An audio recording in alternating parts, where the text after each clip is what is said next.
Hi, this is János, it's Revered Audio, it's another Audio Club Monday, and possibly this will be a relatively short episode, and it's still in the wake of the measurement slash amplifier distortion week, which kind of fizzled out, partially due to me being having a really tough work week, but also due to kind of a lukewarm reception.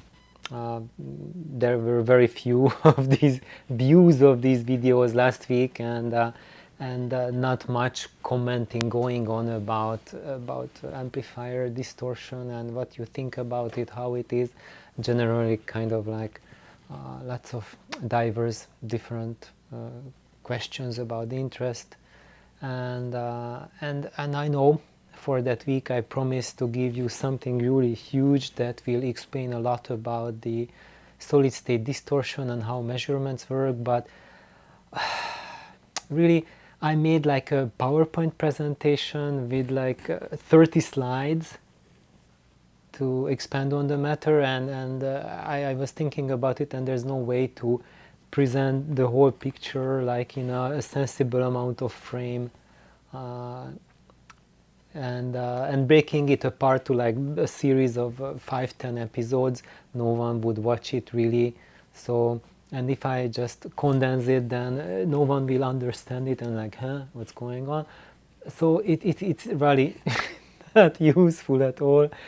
So what I'm going to do now is I'm just going to look at one aspect of it, and then everyone will be blinking what's going on, but anyway it might give a little pointers, and everyone can go in their free time look into it. And so basically, is it still recording? Are we recording? Yes, it's recording. I pressed the button, I did something weird, but it looks to be still recording. Let's see. And now I put an example out there. So the big difference between solid state and tube amplifier distortion spectra, and under that I mean like your typical garden variety stereotypical solid state amplifier with many stages, high feedback, global feedback loops, which is 99.99% of the two solid state amplifiers that are on the market. So if you go into a store, randomly buy, even at an audiophile dealer, 100 tube amps, 99 will be like that. And so in these cases what you are getting is a distortion spectrum with really high order distortions present. So despite you are getting a really low number of THD figure, I'm just now talking about strictly about THD. And why? Because two reasons. One of them is that as many of the audiophiles, when you dig more, so okay, let's go back to ground zero. So ground zero, for all of the amplifiers, the number one figure you are getting, and probably the only measurement you are getting with most amplifiers, is the THD figure for the amplifier, and which is absolutely not going to give you anything. And the only thing it will give you, that number one, if it's a zero feedback triode tube amplifier, then the THD figure will be around 1%. If it's a solid state amplifier with the usual garden variety solid state topology, you will get a 0.0000 something % distortion. But it doesn't mean anything, and when you look into it, even those people like Nelson Pass or Bob Carver, who really look deep into distortion, and they also made a living building all amplifiers, so it's not just someone coming up with numbers from zero and claiming to be an expert. No, these guys are really experts. They did say, and they did find that the THD numbers don't mean anything when you try to correlate sound quality with the measurement. And indeed, Nelson Paz has figured it out. That's what he's saying, that if you go really low with the THD figure, then that will correlate with a worse impression of sound quality. So your brain will reject the sound from an amplifier which is measuring as a 0.001% THD distortion on it. And some of you would say that this is nonsense, this amplifier is not distorting, it should sound good, right? But the problem is that it's not the case. It just means that the THD figure alone is super low. It doesn't mean that the amplifier is not distorting. There are other types of distortions and alterations to the sound that these amplifiers are making, which are really prominent. And we have not figured out as engineers and amplifier mechanics and scientists, psychoacoustic specialists, that what are those parameters that get skewed when you force the THD to such low values, because it's not fixing a problem. When we have that super low THD value, we are not fixing a problem, but how these super low THDs are produced by using global feedback. So we are basically subtracting the majority of the output signal from the input signal, and then we are erasing data, we are erasing distortion. But the problem is that these are not intelligent loops, so they cannot specifically erase the distortion and distortion alone. It's also erasing part of the signal, part of the information as well. And that's why when we are doing it to such an extreme that you are getting 0.005% THD, then there's a lot of fine layers of information erased as well, which make it sound more artificial and artificially clean. But it's so artificially clean because it's lacking fine layers of information. However, even though there is this cleanness, because of the distortion spectra of the amplifier, even this tiny amount, like for example I mentioned out there, if you read it, 0.005% distortion. So for example, you have an amplifier, a solid state amplifier, and you are using it to create a 100 dB loud 25 Hz note. Of course, the amplifier is not creating a 100 dB loud note. The amplifier will be creating at a certain watt output power, and then you put on your favorite speakers on it, and with the sensitivity of the speaker plus the output power of the amplifier, now you're getting 100 dB output. So that's what I'm talking about, just the output power. And there is this 25 Hz note at 100 dB. Now, if you have even just adding 1% distortion, and if this amplifier, let's say, is a tube amplifier, a triode amplifier using zero feedback, class A, single-ended topology, then it will have 1% of second harmonic distortion. And 1% means that it's 20 dB less loud than your 25 Hz signal. So you're going to get a 50 Hz signal which is 20 dB quieter than your 25 Hz signal. And your ear will barely be able to notice it in case you are a really really well-trained person. So if you spend decades listening to THD, then you will be able to spot it.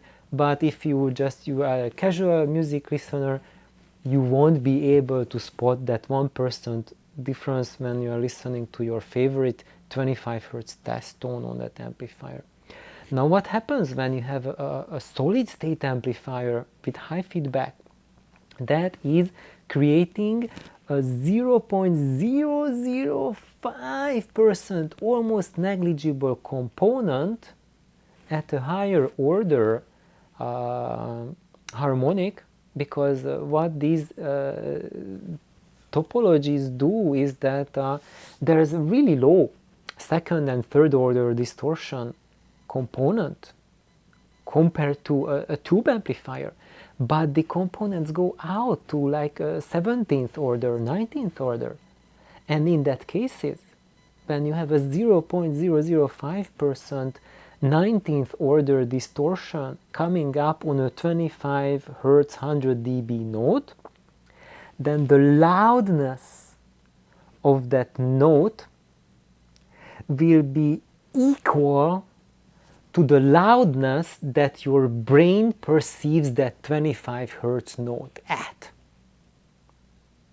Now this is major. This is fucking major. Because the ear doesn't work like a computer chip. So for a computer, 0.005 is always like a minuscule compared to the fundamental frequency that's getting distorted. But your ear, it does not calculate that, oh, that's just 0.5%, we don't care. No, because your ear doesn't measure in SPL, it measures in phon. And when you hear a 25 Hz note at 100 dB, your brain hears it as loud as you hear a 25 Hz note around 60 dB.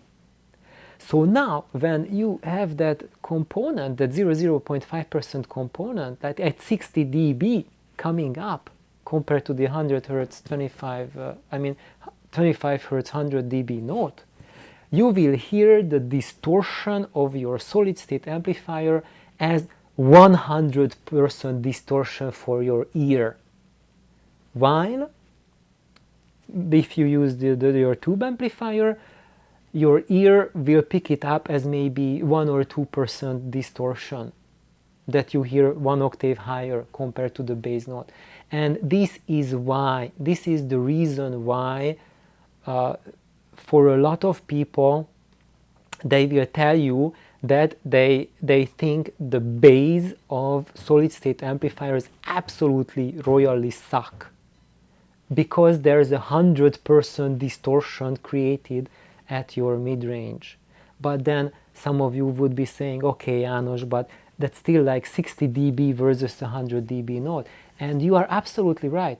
If the type of music you are listening to has like 100 dB overboard, you are just cranking it up, and your bass is not corrected, not following the equal loudness contours. So basically you will be hearing as if your 25 Hz is falling off in comparison to the main range, mid-range of the music. That's what most audiophiles listen to. Then they will not notice that component, because your ears are just overloaded with that mid-range, and the bass is not represented at the correct level you are listening to. Then you won't even notice it. But when you are listening to a music material, like you are a classical orchestral recording, where you have the timpani going, you have the double basses, you know, the upright bass, and the cello playing the deep notes. In those cases, when there's like a deep note, like a boom, like the timpani, and in the wake of the timpani there's the violinist, then the wake of the timpani will mess up the violin. So that's why for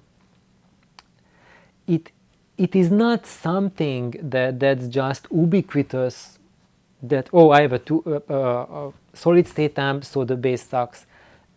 That's not ubiquitous, because it depends on how you are listening to it and what you are listening to. So if you are listening at a super loud mid-range volume, and your bass is not equal loudness contour matched to it, which means it doesn't resemble a live event, then it won't matter to you, especially if you are listening to recordings where the mid-range is just overbearingly loud compared to the deep end.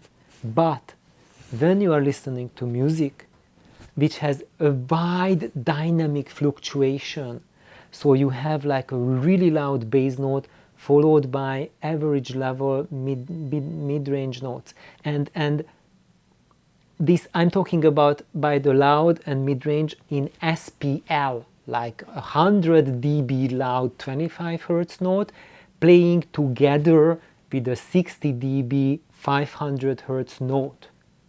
Then that 60 dB 500 Hz note, your ear will perceive as equal loudness to the 100 dB 25 Hz note.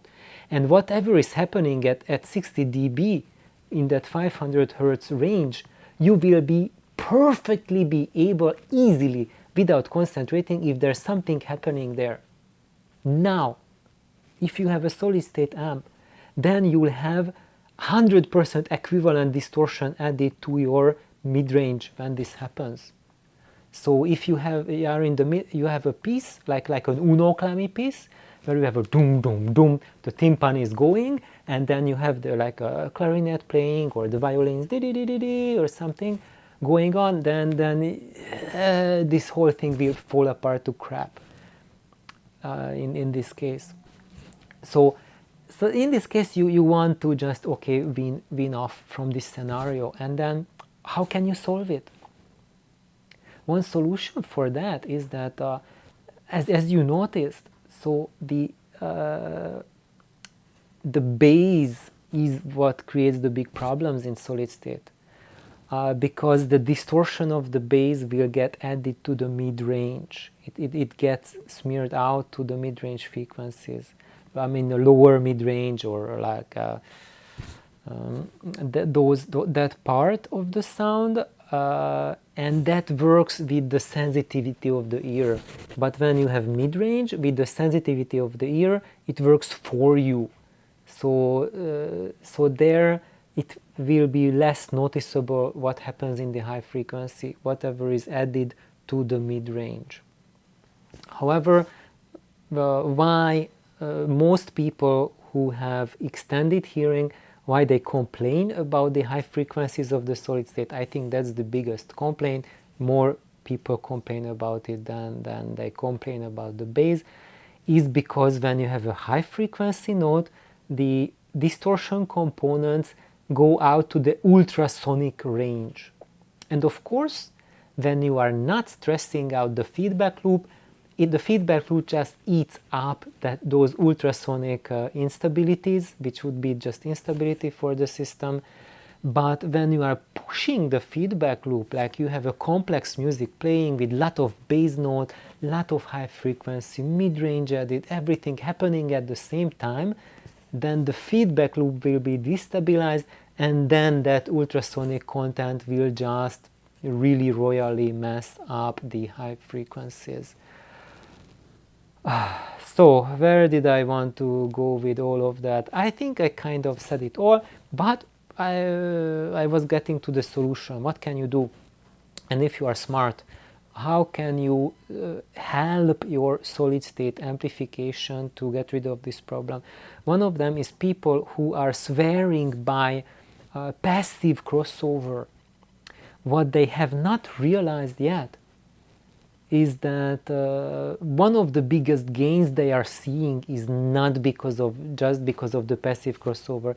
It's because you are separating your solid state amplifiers, the bass amp from the high frequency amp, and when you have your bass amp separate from the high frequency, and then they won't go into each other's frequency ranges. So then you have a little bit of a helping there.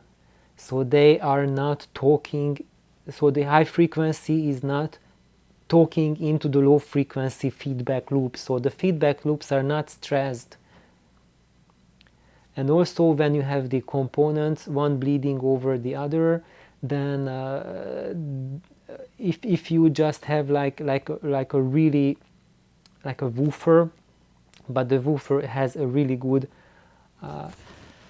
steep crossover over it, then you might be saved so that it won't produce these higher order harmonic components, but you can get kind of screwed by passive crossover in the same vein as well, because when you have a passive crossover, then the crossover is before your power amplification stage. So if the crossover element is there, even though it's giving you a crisp 25 Hertz for the loudspeaker, for the woofer cone, but it's introducing that 0.005% THD at 450 Hertz, which any subwoofer can easily reproduce. Why? Because even a 12-inch cone is way more efficient at 500 Hertz than it's at 25 Hertz. So actually your problem, because there's no crossover, no passive over it to filter this out, this problem will be even worse compared to using a passive crossover, because the passive crossover, if we are talking about a sub, would completely eat out all of these 400-500 Hertz components from the sound, and it's not bothering you. But when you use active crossover, there's nothing between these two, between your cone and your amplifier, and that 0.05% THD will show up as a 60 Hertz 60 dB 450 Hertz signal, which will significantly alter and cause problems if you are listening to classical music.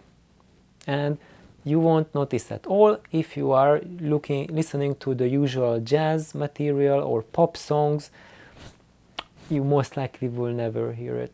But try classical and you will go 2 thumbs up if you want to listen to tonality. So lots of things, lots of solutions. So maybe what can you do about it if you have a passive, an active crossover?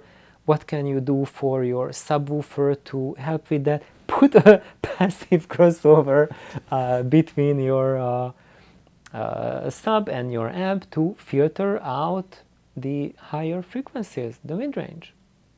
So and then try to make it in a way that it doesn't affect the lowest frequencies, and it's just an idea to kind of like you anyway. It doesn't make much sense, right, to put a passive when you already did the active just to get rid of the passive, but you might need to add back the passive to filter out these components which might look like 0.005% or even 0.001% would be still audible and really annoying in that classical music scenario that I described. So that's why this is empirically and logically the reason why when you want an ultimate crossover, you need to go back to passive. Because with the passive, that 450 Hertz at 0.005% distortion, the crossover will cut that down to a level that will be inaudible. While with an active crossover, there's nothing to cut down that distortion component that's coming straight out of your amplifier. It will show up on your woofer, fair and square. I hope this helps. Please leave your comments, and I hope you enjoy this Monday and have a wonderful week, and just keep on playing music. Have an awesome week. Bye bye, team.